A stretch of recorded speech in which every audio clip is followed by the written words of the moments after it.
NCC army wing, naval wing, air विंगच्या माध्यमातून सैनिकी शिक्षणाचे धडे, सर्व सोयी सुविधायुक्त प्रशस्त खेळाचं मैदान, अनुभवी तज्ज्ञ शिक्षक वर्ग, प्रशस्त ग्रंथालय सुविधा, प्रशस्त प्रयोगशाळा, प्रशस्त कलादालन, प्रशस्त वाचनालय, विविध गृहाच्या माध्यमातून विद्यार्थ्यांचा सर्वांगीण विकास, नैसर्गिक वातावरणात प्रशस्त इमारतीमध्ये अध्यापन कार्य, विद्यार्थ्यांच्या कलागुणांना वाव देण्यासाठी विविध उपक्रम, एलिमेंटरी, इंटरमिजिएट, शिष्यवृत्ती, नवोदय, प्रज्ञाशोध परीक्षांचं आयोजन व वैयक्तिक मार्गदर्शन, 100% यशाची हमी।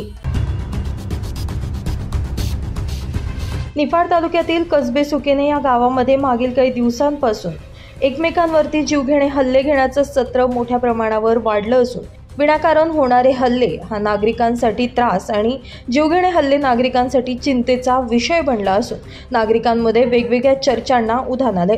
यामध्ये प्रामुख्यानं पोलिसांचा धाकच राहिला नसल्यानं हे गंभीर प्रकार घडत असून अपूर्ण पोलीस कर्मचाऱ्यांची संख्या हे सुद्धा प्रमुख कारण आहे।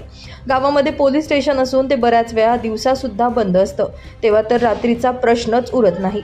कसबे सुकेनेमध्ये नव्हे तर ओझर पोलीस स्टेशनच्या हद्दीमध्ये अवैध व्यवसाय मोठ्या प्रमाणात वाढले असून अवैध व्यवसाय नागरिकांना माहिती आहेत, परंतु पोलिसांना माहीत नाही का असा प्रश्न उपस्थित करण्यात येतोय। अंमली पदार्थांची सर्रास विक्री कसबे सुकेने पंचक्रोशीमध्ये होतीये। या सर्व घटना रात्रीच्या वेळेस होत असतात, यामुळे प्रामुख्यानं पोलीस प्रशासन 100% कमी पडत आहे अशी चर्चा नागरिकांमध्ये होतीये। सर्व घटना घडल्यानंतर सिनेस्टाईल पद्धतीनं पोलीस प्रशासन त्या ठिकाणी पोहोचते। फक्त मागील कुठल्या भयानक घटना घडल्या आहेत हे सर्व नागरिकांना माहिती आहे, परंतु पोलीस प्रशासनानं वेळेस खबरदारी घेऊन या प्रश्नांवरती नियोजन करणं आवश्यक आहे, नाहीतर विनाकारण नागरिकांचे बळी गेले तर याला जबाबदार कोण असा प्रश्न देखील सर्वसामान्य नागरिकांकडून उपस्थित केला जातोय।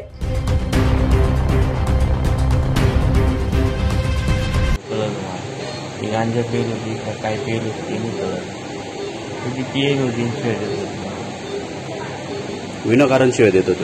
काहीच नाही, काही कारण नसतं। मी त्याला ओळखत नव्हते, त्यांना ते मला ओळखते नव्हते, पण शिव्या गाडीमुळे ते झालं। डायरेक्ट न ओळख पळत नसताना शिवी गाडी केली ना, त्याच्यामुळे झालं।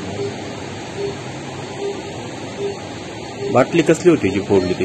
काय काचीची बाटली होती, बिअरची बाटली होती का कसली होती काय माहिती, काही कळलं नाही।